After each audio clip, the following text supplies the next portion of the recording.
Este é o Conversas Cruzadas, aqui na TV Com, a educação que precisa de respostas.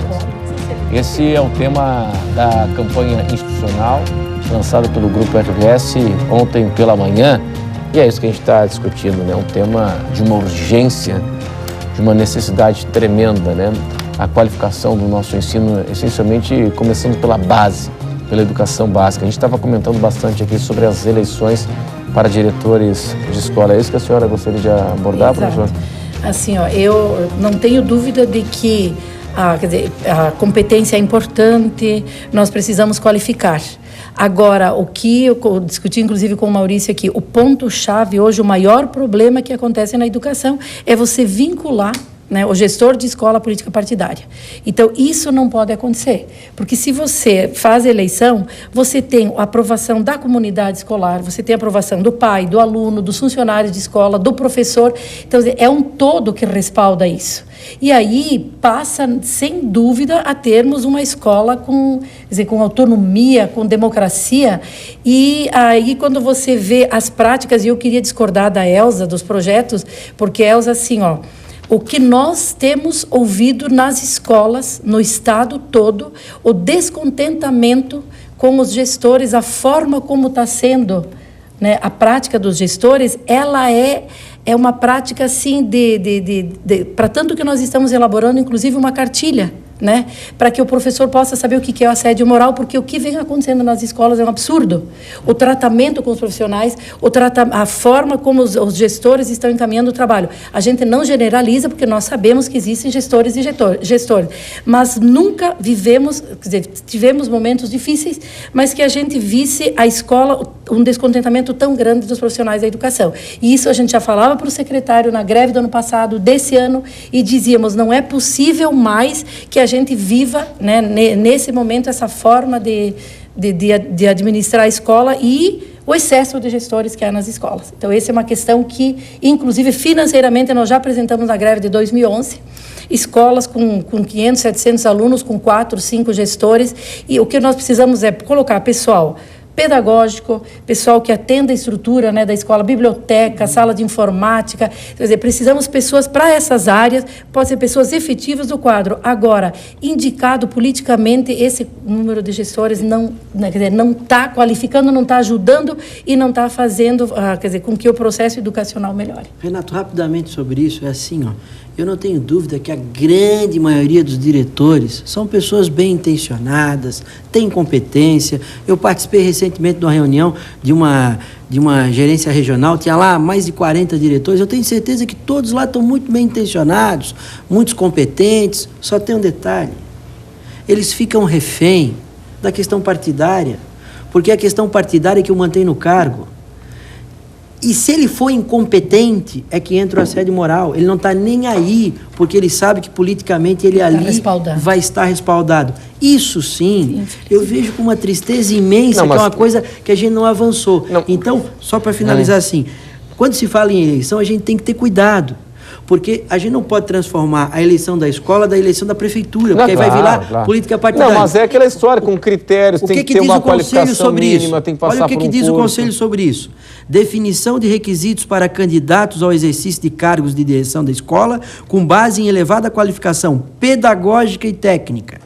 Seleção de diretores de escola com base em formação e compromissos específicos com a gestão pedagógica e administrativa, mediante avaliação de competências e habilidades para o exercício do cargo e, aquilo que o professor Sérgio fala, apresentação de plano de gestão. Perfeito, perfeito. Agora, professor, eu me lembro, eu estou aqui em Santa Catarina há 16 anos, vai fazer uns 15 anos, foi logo no início, estava na reportagem, na CBN Diário, e o Instituto Estadual de Educação sempre foi daquelas escolas mais procuradas, né? Pela sua história, pela sua qualidade e tal. E muita disputa, muita gente querendo estudar no centro, na escola, no Instituto Estadual de Educação. E eu fui conversar fazer uma entrevista com o diretor na época, entrei lá na sala dele e tal, e ele abertamente estava mostrando ali a lista e tal, dos alunos, quantos estão na fila de espera, e tinha uma lista do lado, em cima da mesa dele. Isso eu vi. Eu perguntei, mas professor, que lista é essa aqui? Não, essa aqui é a lista dos indicados pelos vereadores e tal. Exatamente. Isso ele me falou na época. Não, isso aqui são os indicados. Se o critério é político, tu queres o quê? Pois é. É isso que vai acontecer? Ou seja, essa é a prática. Infelizmente, são os locais onde se... Pessoal, é o seguinte, a gente tem a Mas esse participação... é um dos temas da mudança. Eu acho que tem outras pautas que a gente precisaria estar discutindo também aqui, Renato, que eu queria também Não, vamos trazê-las. para isso. Vamos trazê-las. Eu preciso atender o telespectador aqui. Débora Machado.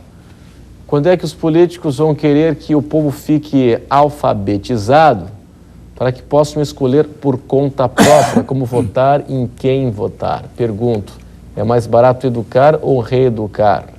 É o questionamento. O Lorival Amorim, só educação liberta. Esta assertiva sempre assustou muitos políticos.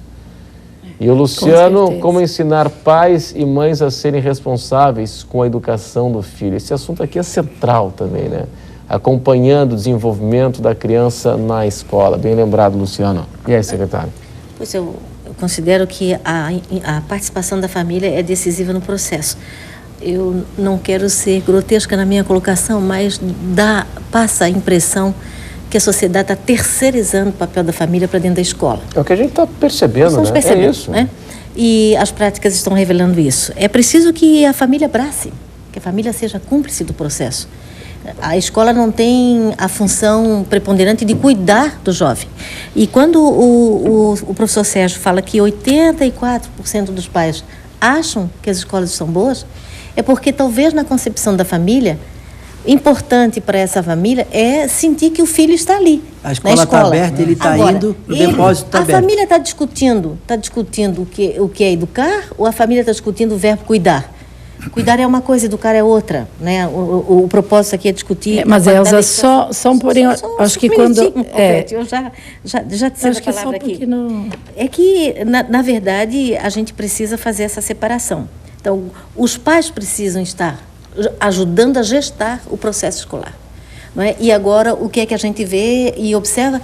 A família terceirizou a sua função preponderante, educar seus filhos, e passou isso para o componente escolar.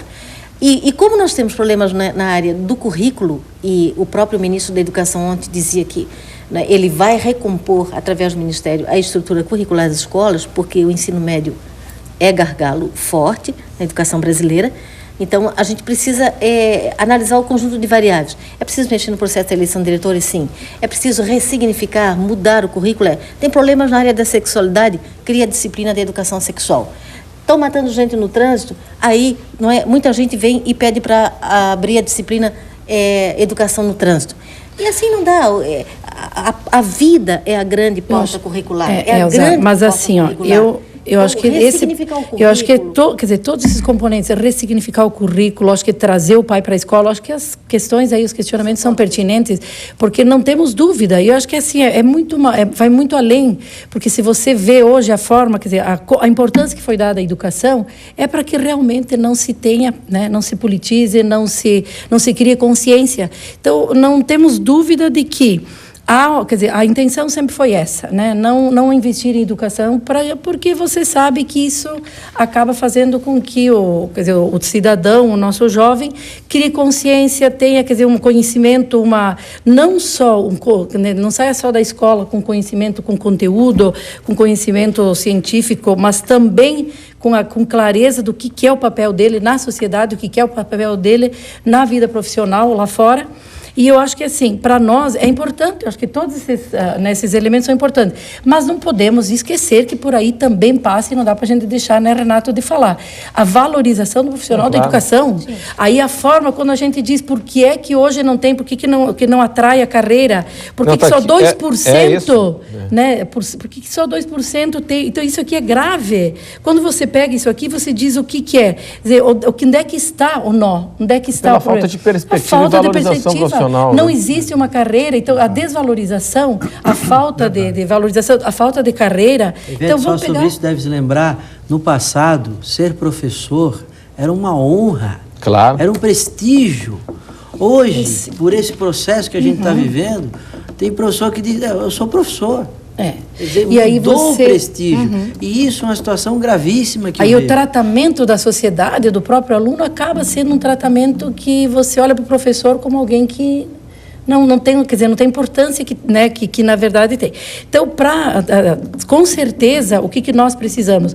Nós precisamos fazer, quer dizer, esse é o papel que tem que ter, fundamental, quer dizer, é a qualidade da educação, é a gestão democrática, é a autonomia das escolas, é a valorização do profissional, é a formação, porque não tem, né, não dá mais para você aceitar que o professor não tenha, até porque a própria carreira hoje, da forma como o Estado achatou a nossa carreira e a compactação dela, está fazendo o quê? Está tirando, inclusive, a progressão do professor. Então, isso é terrível. Nós precisamos o quê?